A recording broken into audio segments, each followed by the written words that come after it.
அடுத்தவங்க பார்த்தா சோத்திரம் பண்றது இல்ல. இவங்களாம் திருச்சபைக்கு தேவையில்லாதவர்கள். திரும்ப திரும்ப சொல்லுகிறேன், அவர்களே இப்படி பண்றது நீங்களாக உங்களுக்கு தற்கொலைக்கு சமம். நீங்களே உங்களுக்கு அழிவு வருவித்துக் கொள்வீர்கள். இது கடினமானதுதான். நீ விரும்ப மாட்டீங்க, எனக்கு தெரியும். ஏற்றுக்கொள்ளுங்கள். ஏற்றுக்கொள்ள மனதா இருந்தால் ஏற்றுக்கொள்ளுங்கள். அதாவது என்ன பிரைஸ் பண்ணணும். அதாவது இதுதான் யோசேப்பின் சகோதரர்கள் யோசேப்பின் மேல் இருந்தார்கள், பொறாமை கொண்டார்கள். கர்த்தர் அவனை பயன்படுத்துகிறான். அவனுக்கு தரிசனம், அவனுக்கு வசனம், காரியங்கள் கர்த்தர் சொல்லுகிறார். அவன் தரிசனத்தை பார்த்து ஜனங்கள் அவன் சகோதரன் மேல் பொறாமை கொண்டார்கள். இரண்டாவது சொல்லுகிறேன், முதலாவது சொன்னேன் டிக்டேட்டர்ஸ், இரண்டாவது பீப்புள் who are jealous, அடுத்தவர்களை குறித்து பொறாமைப்படுகிறவர்கள். வளர்ந்துட்டார் வளர்ந்துட்டார், அவங்க ட்ரெஸ் பண்றாங்க, இவ்வளவு நகை போடுறாங்க, இருக்கட்டுமே. அதே கர்த்தர் உங்களை ஆஸ்வதிப்பார். ஒரு நாள் ஒரு பிறல் ஆயிட்டார். நிறைய பேர் சொல்லுவாங்க என கூட, நீங்க என்ன ரொம்ப பெரிய ஆள், நீங்க அப்படி நீங்க எப்படி. அது நன்றா சொன்னா பரவாயில்ல, அதுல ஒரு பொடி வச்சு பேசுவாங்க, நீங்க எல்லாம் ரொம்ப பெரிய ஆளுங்க. இது ஸ்பிரிட் ஆஃப் ஜெலசி. இதைத்தான் ஆதியாகமத்து புஸ்தகம் 37ஆம் அதிகாரம் 11ஆம் வசனத்துல படிக்கிறோம். 37:11. தேவன் தரிசனங்களை தந்தார். தகப்பன் அவன் மேல் அன்பா இருந்தார். தகப்பனு கீழ்ப்படிந்தான். அது 37:11. அவன் சகோதரர் அவன் மேல் பொறாமை கொண்டார்கள். அவன் தகப்பனோ அவன் சொன்னதை மனதில் வைத்துக் கொண்டான். நீங்க எத்தனை பேர் மனதில் வச்சுக்கிறீங்க? சொல்லிட்டாருன்னா நம்பினாருக்கு வரைக்கும் மனதில் வச்சுக்கிறோம். அந்த நட்பு போன பிறகு அவரை தூட்டி திரிகிறோம். வசனம் போட்டிருக்குது. அந்த வசனம், அவன் சகோதரர்கள் அவன் மேல் பொறாமை கொண்டார்கள். இன்றைக்கு அந்த ஒரு ஆவி, அதாவது யோசேப்பின் சகோதரர்கள் திருச்சபைக்கு தேவையில்லை. கசப்பான எண்ணம், பகமை எண்ணம் கொண்ட விசுவாசிகள். தேவன் அடுத்தவர்களை பயன்படுத்தும் போது நீங்கள் பொறாமை அடைய வேண்டாம். உங்களை அதே தேவன் பயன்படுத்துவார். நீங்கள் அதை மறந்து போக வேண்டாம். The same God will use you. So திருச்சபைக்கு இன்றைக்கு தேவையில்லை. இரண்டாவது கூட்டம், people who are jealous. நான் சில வார்த்தைகளை சொல்லுகிறேன், கவனிங்க. தன்னை விட அடுத்தவர்கள் பிரபலமா இருக்கக்கூடாது. என்னை விட அடுத்தவர்கள் பிரபலமா இருக்கக்கூடாது. என்னை விட பாஸ்டர் நெருக்கமா இருக்கக்கூடாது. நான் தான் நெருக்கமா இருக்கணும். அதுக்கு அவரை பற்றி என்னெல்லாம் சொல்லணுமோ எல்லாம் சொல்லணும். பிரிவினை ஆவி. அதாவது தங்களை விட அடுத்தவர்கள் பிரபலமா இருக்க விரும்புவதில்லை. நீங்க எவ்வளவு பிரபலமா இருக்கிறவங்க இருக்கிறாங்க, ஏன் அவளை பற்றி துண்டி தெரியுறாங்க? பொறாமை. கார் வாங்கினா பொறாமை, வீடு வாங்கினா பொறாமை, நல்ல சட்டை போட்டா பொறாமை. ஏன் தெரியுமா? எனக்கு கிடைக்காத ஒன்று அவர் கிடைக்குதே, எனக்கு இல்லாத ஒன்று அவருக்கு இருக்குதே. வேண்டாம். அதாவது இன்றைக்கு திருச்சபைக்கு தேவையில்லாதவர்கள் பொறாமை கொண்ட யோசேப்பின் சகோதரர்கள். அடுத்து ஒன்று சொல்ல விரும்புகிறேன் அன்பானவர்களே. நான் ஆரம்பத்துல சொல்லிட்டேன், something that you don't like. இப்படிப்பட்டவர்கள் நீங்க they destroy themselves. அதாவது தங்களை தாங்களே கெடுத்துக் கொள்கிறார்கள். இன்னொன்னு சொல்ல விரும்புறேன், அடுத்தவங்க பெயர் கெடுக்கிறவங்க அவங்களே கெடுத்துப்பாங்க ஒரு நாள். அந்த கவனிக்க வேண்டும். they destroy the name. இன்னைக்கு நிறைய பேர் நம்முடைய பெயரை கெடுக்க நிறைய பேர், நான் பல முறை சொல்லியிருப்பேன், நிறைய பேர் சொல்லுவாங்க they destroy your name. ஆனா ஒண்ணு தெரியும், the same thing will happen to them. உங்கள் பெயரை கெடுக்கிறவர்கள் அவங்க பெயரை கெடுப்பாங்க. பெயர் சொல்லுகிற வெளிப்படுத்தல, கெடுக்கிறவனை தேவன் கெடுப்பார். கெடுக்கிறவனை தேவன் கெடுப்பார். அதனால டோன்ட் worry about that. இன்னைக்கு திருச்சபை தேவையில்லாதவர்கள் பொறாமை கொண்ட யோசேப்பின் சகோதரர்கள். மூன்றாவது, திருச்சபைக்கு யார் தேவையில்லை? கலப்பை மேல் கை வைத்து பின்னிட்டு திரும்புகிறவர்கள் திருச்சபைக்கு தேவையில்லை. Once they committed, அர்ப்பணித்து வந்து ஞானசானம் எடுத்து யோசித்து பாருங்க. எவ்வளவு கேள்வி கேட்கிறோம். ஒழுங்கா வருவியா, வேதம் படிப்பியா, ஊழியம் பண்ணுவியா, சாட்சியா இருப்பியா, தசமா கொடுப்பியா, எல்லாத்துக்கும் தலாட்டுறான். But they never stick on. இப்படிப்பட்டவர்கள், நான் சொல்கிற மூன்றாவது வார்த்தை, இப்படி டர்ன் பேக், திரும்ப உலகத்துக்கு திரும்பி போகிறவர்கள் சபைக்கு தேவையில்லை. அப்போஸ்தலர் புஸ்தகம் 13ஆம் அதிகாரம் 13ஆம் வசனம். இது அதாவது ஜான் மார்க் என்ற ஒருத்தர் சொல்லப்பட்ட வார்த்தை. பவுலும் அவனை சார்ந்தவர்களும் பாப்போ பட்டணத்தை விட்டு கப்பல் ஏறி பம்பிலியாவிற்கும் பெருக்கே பட்டணத்துக்கு வந்தார்கள். யோவான், மார்க்கின் மறுபெயர் கொண்ட யோவான், அவர்கிட்ட பிரிந்து எருசலேமுக்கு திரும்பி போனான். இவரை குறித்து ஒண்ணுமே எழுதப்படலாம். திரும்பி பவுலை விட்டு போனார். பார்த்தீங்களா? நல்ல கவனிங்க. என்றைக்கு ஆண்டு விட்டுட்டு போறீங்களோ, சபை விட்டுட்டு போறீங்களோ, ஊழியர் விட்டு போறீங்களோ, உங்க வாழ்க்கை முடிந்து விட்டது. இதையும் சொல்லுகிறேன். சிறப்பா இருந்தால் மகிழ்ச்சி தான். ஆனால் வசனம் போட்டிருக்கிறது, திருமணம் பற்றி ஒண்ணுமே இல்லை. Good beginning but bad ending. Yovan அவளை விட்டு பிரிந்து, பவுலை விட்டு பிரிந்து திரும்பவும் திரும்பி போனான். அந்த வார்த்தை திரையில் பாருங்கள், திரும்பி போனான். அதுக்காக வரலையே, யோசித்து பாருங்க. அதற்காக நம்ம வரல. நம்முடைய அழைப்பு மேலானது.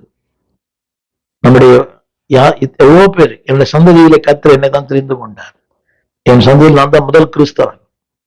என் பெற்றோரின் முற்பிதாக்கள் யாருமே அந்த அந்த அந்த வாசனை அறியாதவர்கள். ஒரு உண்மையை சொல்லுகிறேன். என்னுடைய 17 வயது வரைக்கும் நான் வேதத்தை நான் பார்த்ததே இல்லை. பைபிளை பார்த்ததே கிடையாது, தொட்டதே இல்லை. எனக்கு கிறிஸ்தவ நண்பர்கள் இல்லை. கிறிஸ்தவ யாருமே தெரியாது. என்னோட வகுப்பில் அப்படி கிறிஸ்தவம் யாருமே இல்லை. 1 முதல் 11 வகுப்பு வரை நான் மண்ணடியில படித்தேன். 11ஆம் வகுப்பு வரை ஒரு கிறிஸ்தவன் கூட என்னோட படிக்கல. இஸ்லாமிய நண்பர்கள் படித்தார்கள். ஒரு கிறிஸ்தவர் கூட இல்லை என்னுடைய வகுப்புல, 1 முதல். அப்படியான யோசித்து பாருங்கள். எந்த பின்னணியும் இல்லை, வாசனையும் இல்லை. வேதத்தை தொட்டு பார்த்ததே இல்லை.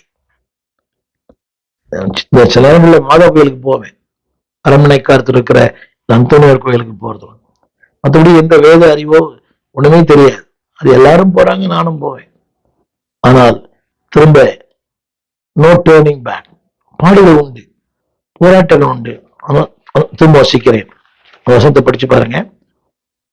யோவான் அவர்களை விட்டு பிரிந்து, என்ன காரணம்? காரணமே இல்லைங்க, காரணமே இல்லை. நிறைய பேர் சபை விட்டு போறதுக்கு காரணமே சொல்லுவாங்க. பாஸ்டர் சரியில்லை, பாஸ்டர் அம்மா சரியில்லை, சபைக்கு வேற அவர் சரியில்லை.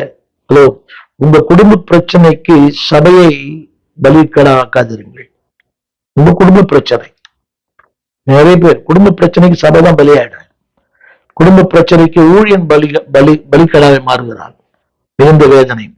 நான் சொல்ல வந்த வார்த்தை கவனியுங்கள். யூஸ்லெஸ்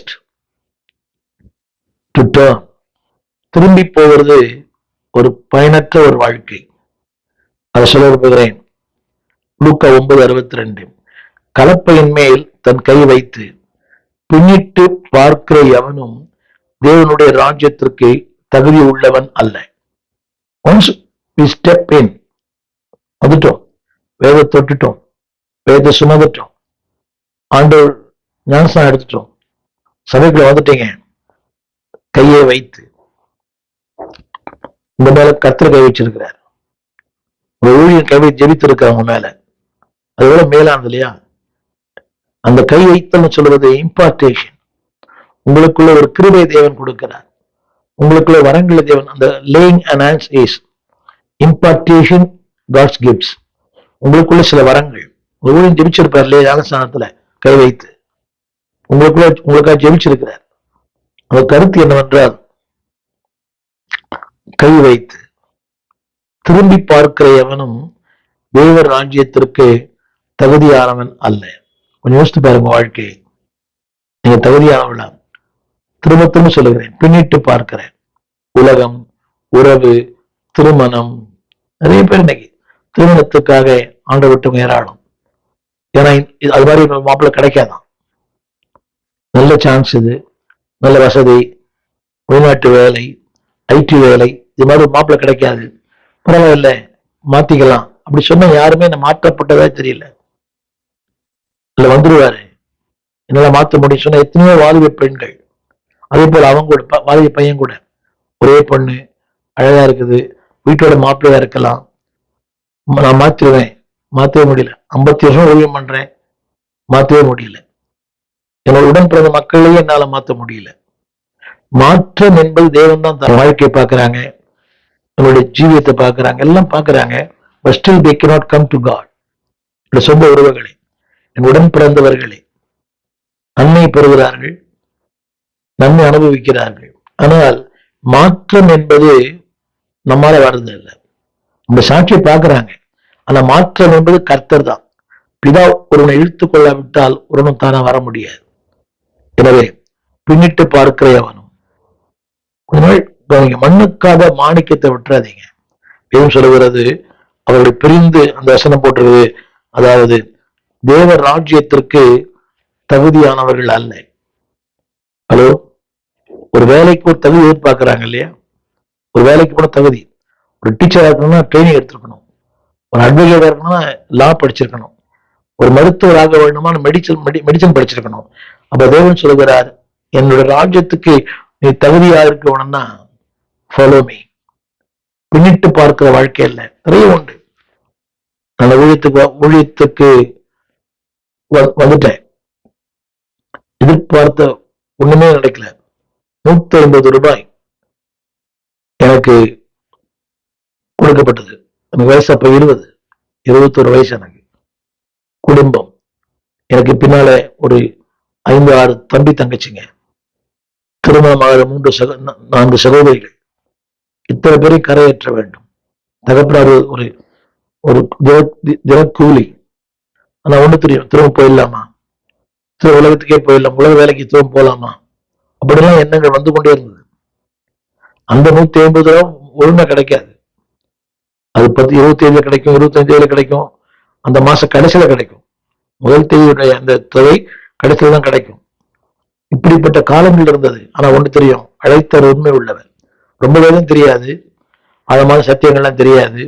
ஆனாலும் ஒரு உறுதி, God never give up, நம்ம கைவிட மாட்டார், நடத்துவார். இத்தனை நாள் நடத்தி இருக்கிறார்.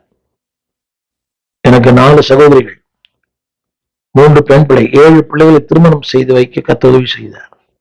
திருச்சபையில் எத்தனோ பிள்ளைகளுக்கு. நான் சொல்ல வந்த கருத்து என்னவென்றால், there are some challenges, சவால்கள் உண்டு, அறைவுகள் உண்டு, நமக்கு முன்பாக மிகப்பெரிய மலைகள் உண்டு, குன்றுகள் உண்டு. ஆனால் அதை தகர்க்கும் கர்த்தர் உண்டு. இந்த செய்தியை நான் தொடர்ந்து பேச விரும்புகிறேன். இந்த டேர்னிங் பேக், யார் தேவனுக்கு திருச்சபை தேவையில்லாதவர்கள், தேவனுக்கு திரும்பி பார்க்கிறார்கள். நன்றாக கவனிக்க வேண்டும். நம்முடைய சவால்கள் தான் நாம் தேவனோடு இருக்கிறோம் என்பதை நிரூபிக்கிற வழிகள். திரும்ப சொல்லுகிறேன், அதுதான் நம்முடைய உள்ளான வாழ்க்கையை பரீட்சிக்கிற நேரம். நாம் கர்த்தரோடு இருக்கிறோம் என்பதை நிரூபிக்கிற நேரம் இதுதான். 2 பேரும் புஸ்தகம் 2ஆம் அதிகாரம் 2:20 கர்த்தரும் ரட்சகருமா இருக்கிற இயேசு கிறிஸ்துவை அறிகிற அறிவினாலே உலகத்தின் அசுத்தங்களுக்கு தப்பினவர்கள். அக்கிலிருந்து நம்மை தப்பி வைத்தார், அசுத்தம் தப்பி வைத்தார். மறுபடியும் அவள் சிக்கிக்கொண்டு ஜெயிக்கப்பட்டால் அவருடைய பின்னிலைமை முன்னிலைமையை பார்க்கிலும் கேடுவதாயிருக்கும். அனைவருக்கு புரியல. திரும்ப சொல்லுகிறேன், உடைய பின்னிலைமை யோசித்து பாருங்கள். முன்னிலைமை விட, அதாவது நீ நினைக்கிறீங்க இதுதான் மோசம்னு, அந்த தேவன் சொல்லுகிறார், நீ விட்டுட்டு போயிட்டா இதோட மோசமாயிடும். உங்களுக்கு விளங்கு நினைக்கிறேன். இப்போ மோசமா இருக்குது இல்லையா? எல்லாமே மோசம், சூழ்நிலைகள் எல்லாமே எதிர்மறையா இருக்கிறது. ஆனா தேவன் சொல்லுகிறார், இது மோசம் நினைச்சுன்னா விட்டுட்டு போனீங்கன்னா இதோட மோசமாயிடும். ரொம்ப பேருக்கு புரியல. தேவன் நல்லவர். அப்படி யோசித்த நாட்கள்லாம் உண்டு. விட்டு போயிடலாம், கிவ் அப், டேர்னிங் பேக், திரும்பி போயிடலாம். ஆனால் இந்த வார்த்தை எனக்கு தெரியாது. ஆனால் என் உள்மனதில அதை தீர்மானித்தேன். அன்னைக்கு அதை விட்டுட்டு போயிட்டு இருந்தா என்னால மோசமாயிருக்கும்.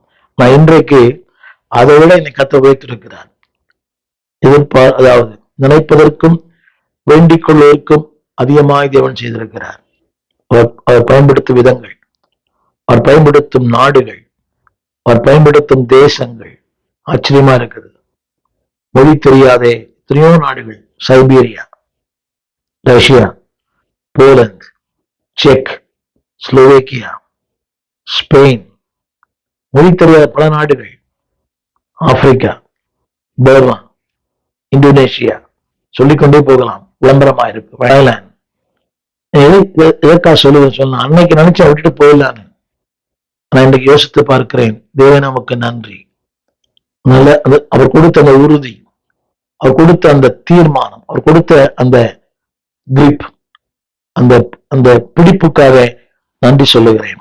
எனவே சபைக்கு யார் தேவையில்லை? பின்னிட்டு திரும்பி பார்க்கிற சபைக்கு தேவையில்லை.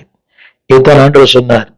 நீங்க உண்மை என்பது வாயில் அல்ல, எண்ணங்களிலே. அப்படிப்பட்ட நேரங்கள் தான் it proves your faithfulness to God. திரும்ப சொல்லுகிறேன், பின்னிட்டு பார்க்க பல நேரங்கள் உண்டு, கட்டாயம் உண்டு, எல்லாரோட வாழ்க்கையிலும் உண்டு. ஊழியத்தை விட்டுடலாம், ஆண்டரை விட்டுடலாம், இதை விட்டுடலாம். நான் பல சபைகளை ஸ்தாபித்தேன். ஒரு 70-80க்கு மேற்பட்ட சபைகளை ஸ்தாபித்தேன். தமிழ்நாடு, கேரளா, ஆந்திரா. ஆந்திரால 30 சபைகளுக்கு மேலாக ஸ்தாபித்தேன். யாருமே அதுல உண்மை இல்லை. ஒரு ஒரு ஊழியக்காரர் இடத்தோட வித்துட்டு போயிட்டார். ஒரு காலையில் பாக்குறேன், ஷெட்டு அங்க அந்த ஷெட்டே இல்லை. அது கூரை ஷெட் தான், ஷெட்டே இல்லை. இடம் என்னுடையது. அதான் கொடுத்துருக்காங்க, பத்திரம் பண்ணல, ஷெட்டு போட்டாச்சு. பாப்பட்லா என்ற இடத்துல இன்னைக்கு யோசித்து பார்க்கிறேன். பகல் அது அதிகாலை 3 மணி அவரமையில போறேன். யோசித்து பார்க்கிறேன், அந்த ஸ்டேஷனுக்கு, அதாவது ரயில்வே ட்ராக் தாண்டி அந்த பக்கம் போகணும். தாண்டிட்டேன். 2 பக்கம் வண்டி வருது.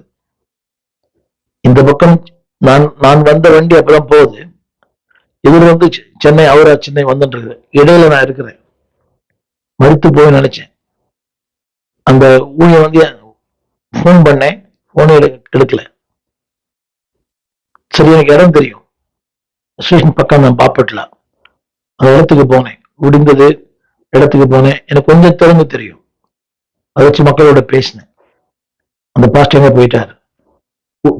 அந்த ஊரே திரண்டு வந்துச்சு. ஏன்னா என்கிட்ட வாட்ச் வாங்கினார், என்கிட்ட பணம் வாங்கினார், என்கிட்ட அதை வாங்கினார், இது வாங்கினார். அதிகாலை 3:30 மணிக்கு நான் அங்க போனேன். விடிய வரை அங்க அந்த உட்கார்ந்துட்டு அப்படி பார்த்துட்டு வந்தேன். 6 மணிக்கு ஆனோன்னு ஜனங்கள்லாம் வந்துட்டாங்க. தெரியும், தலைமை போதகன். இத்தனைக்கும் என்னுடைய வேதா பள்ளியில படித்த மாணவன், நம்பி இடம் வாங்கி ஷெட்லாம் போட்டு கொடுத்தேன். அப்படி எனக்கு 30 சபைகள். நான் இருக்கும்போது ஒரு பெயர், நான் போயிட்ட இன்னொரு பெயர்.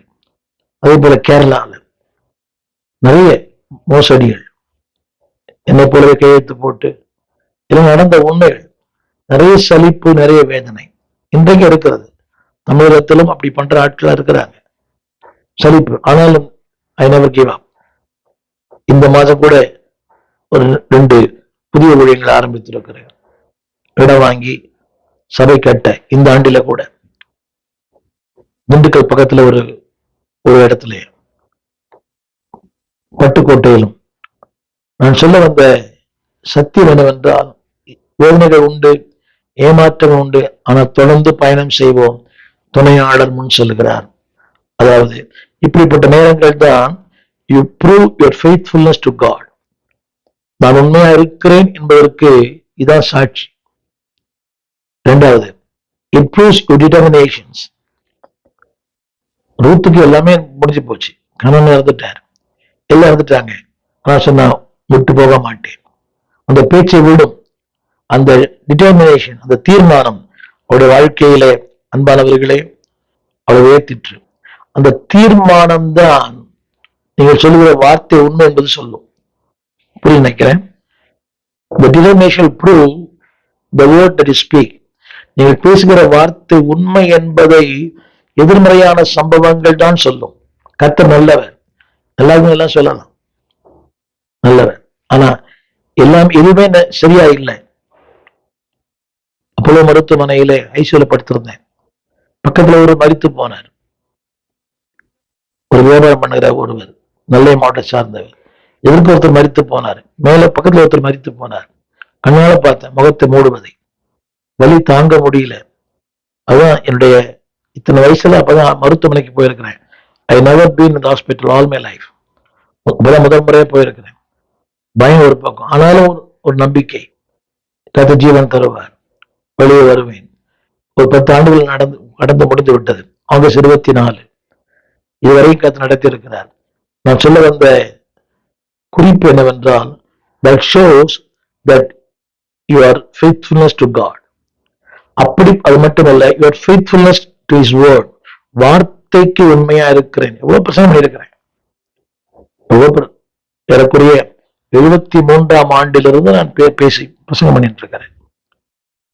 வேதா பள்ளியில் ஆசிரியா இருந்தேன். ஒரு மரண இயக்கத்துல ஊழியனாயிருந்தேன். கூடிய நடத்தினேன். பல கிளைச்சபைகளுக்கு, மரணதாவின் திருச்சபைகளுக்கெல்லாம் பிரசங்கம் பண்ணுகிற வாய்ப்பு தமிழகம் எங்கும். ஆனாலும் அந்த வியாதிகள் வரும்போது, அந்த பாடுகள் வரும்போது, வேதனைகள் வரும்போது பின்னிட்டு வேண்டாம். Be bold, be strong, stick on. நம்புவீர்களே, கொஞ்ச நாள் தான், எல்லாம் மாறும்.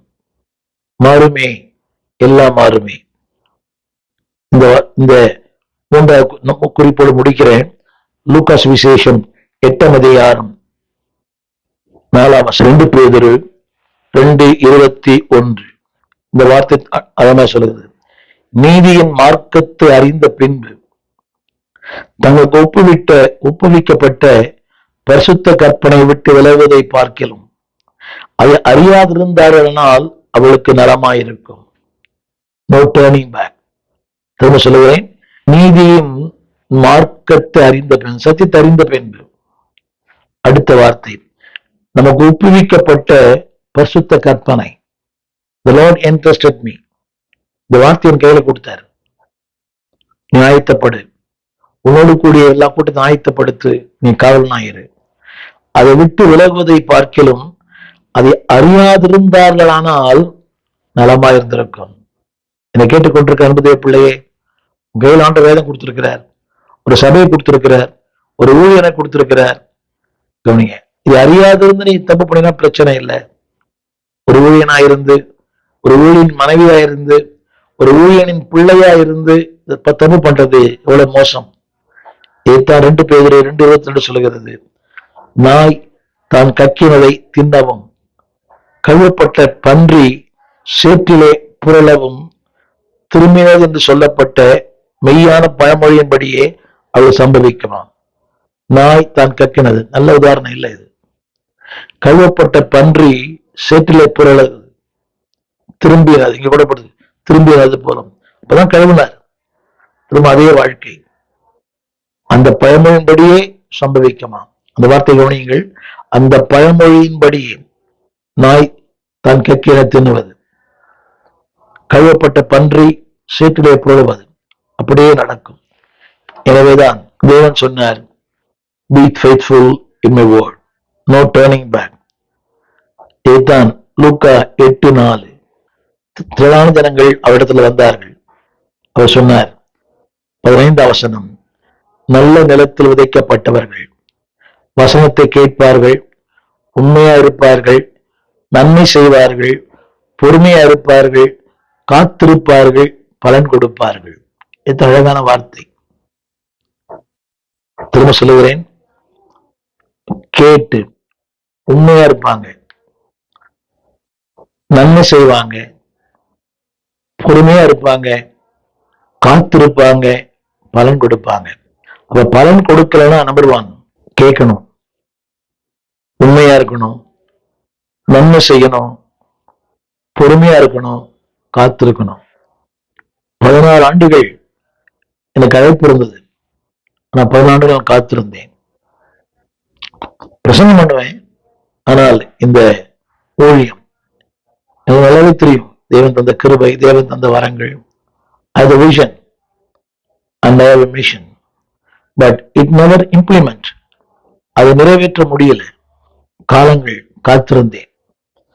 அது வசப்படுறது பொறுமையோடு. விளைவு என்ன, பலன் கொடுப்பாய். என்னை கேட்டுக்கொண்டிருக்கிற அன்பான தேவ பிள்ளையே, நீங்க கூட அப்படி இருக்கலாம், நீங்க கூட அப்படி இருக்கலாம். ரொம்ப போராட்டம், பிரச்சனை, மன அழுத்தம் உண்டு, உங்களுக்கு உண்டு. உங்களுக்கு ரொம்ப அன்பா சொல்றேன், பொறுமையா இருங்க, காத்திருங்க, நீங்களே பலன் கொடுப்பீங்க. என்னை எதிர்பார்த்திரோ அதை விட சிறப்பாய் செய்வார். முதன்மையா இருக்க விரும்புறீங்களா, அதை விட உங்களை முதன்மையாக்குவார். முக்கியத்துவம் கொடுக்க விரும்புறீங்களே, அதை விட உங்க முக்கியத்துவம் கொடுப்பார். பிரபலமா இருக்க விரும்புறீங்களே, அதை விட உங்களை பிரபலமாக்குவார். எனவே பொறுமையோடு இருங்க, காத்திருங்க. நீங்க கர்த்தர் உங்களுக்கு பலன் கொடுக்க கர்த்தர் மாற்றுவார். உங்களோட தொழிற்சியை பின்னால கேளுங்க, ஜெபியுங்க. God bless you. இது குறித்த உங்கள் கருத்துக்களை என்னோடு கூட பகிர்ந்து கொள்ளுங்கள். உங்களுடைய பகுதியை தொடர்ந்து கேளுங்கள். சபைக்கு தேவையில்லாதவர்கள், முதலாவது டிக்டேட்டர்ஸ், தியோத்திரப்புகள் சபையில தேவையில்லை. இரண்டாவது, சபைக்கு யோசேப்பின் பொறாமை கொண்ட யோசேப்பின் சகோதரர்கள் தேவையில்லை. பின் திரும்பி பார்த்த மார்க்கின் மறுபெயர் கொண்ட யோவான் தேவையில்லை. தொடர்ந்து செய்திகளை கேளுங்கள். God bless you. அன்பானவர்களே, நீங்கள் திரையிலே திறந்த வாசல் துதியொலி கீதங்கள் என்ற ஒரு பாடல் புஸ்தகத்தை நீங்கள் பார்க்கலாம். ஏறக்குறைய ஒரு 773 பாடல்கள், புதிய பாடல்கள், பழைய பாடல் இருக்கிறது. சபையிலே பாடி கர்த்தரை ஆராதிக்க இந்த புஸ்தகத்தை வெளியிட்டிருக்கிறோம். இது ஊழியர்களுக்காக, சபைகளுக்காக நாங்கள் அதை குறைந்த விலையில் கொடுக்கிறோம். இந்த பாடல் உங்களுக்கு தேவையானால் நீங்கள் எங்களோடு கூட தொடர்பு கொள்ள முடியும். இந்த கீழ்காணும் இந்த தொலைபேசிகளை எங்கள் தொடர்பு கொள்ளலாம். கூகுள் பே, அதில் நீங்கள் பணம் அனுப்பலாம். ஊழியர்களுக்கு அதில் சலுகைகள் உண்டு. நீங்கள் மொத்தமாக வாங்கும்போது அதை நாங்கள் உங்களுக்கு சலுகை செய்வோம். நீங்கள் பாடி கர்த்தரை மையப்படுத்த அன்போடு கேட்டுக்கொள்கிறோம். இது ஏறக்குறைய ஒரு 50,000 பிரதிகள் வரைக்கும் வெளியிட்டிருக்கிறோம். திறந்த வாசல் துதியொலி கீதங்கள். தமிழ் பேசுகிற பல இடங்களிலே இந்த பாடல் பாடப்படுகிறது. பழைய புதிய பாடல்கள் எல்லாவற்றையும் தொகுத்து வெளியிட்டிருக்கிறோம். பாடி பரமனை மையப்படுத்துங்கள். God bless you. கர்த்தர் ஆசீர்வதிப்பாராக. எங்கள் ஆராதனைகள் இந்த கீழ்கண்ட விலாசத்திலே நடக்கிறது. திறந்த வாசல் சபை, 65 பரமானந்த முதலை தெரு, 7 கிணறு, ஸ்டான்லி ஆஸ்பத்திரி சமீபம், பாரதியார் மகளிர் கலைக்கல்லூரிக்கு பக்கத்தில், ஸ்டான்லி ஹாஸ்பிட்டல் பக்கத்தில் திறந்த வாசல் சபை. ஒவ்வொரு ஞாயிற்றுக்கிழமை காலை 8 மணி முதல் 10 வரை, மாலை 6 மணிலிருந்து 8 வரை வினார நடக்கிறது. பங்கு பெறுங்கள். ஒரு நாளும் செவ்வாய்க்கிழமை 12 மணிக்கும் வெள்ளிக்கிழமை 12 மணிக்கும் ஜெபங்கள் நடக்கிறது. வாருங்கள், பங்கு பெறுங்கள். தேவ வார்த்தையை கேட்டு தேவனை மகிமைப்படுத்த. எங்கள் விலாசம் போதகர் ஸ்டீஃபன் தேவகுமார், திறந்த வாசல் சபை, நம்பர் 65 பரமானந்த தெரு, 7 கிணறு, சென்னை 600001. தொடர்புக்கு 9841839287. மேலும் 0444183330. எங்கள் மின்னஞ்சல் stephenopendor@gmail.com. எங்கள் தேவ செய்திகளை யூடியூப் சேனலில் பார்த்து பயனடையுங்கள். தேவன் உங்களை ஆசீர்வதிப்பாராக.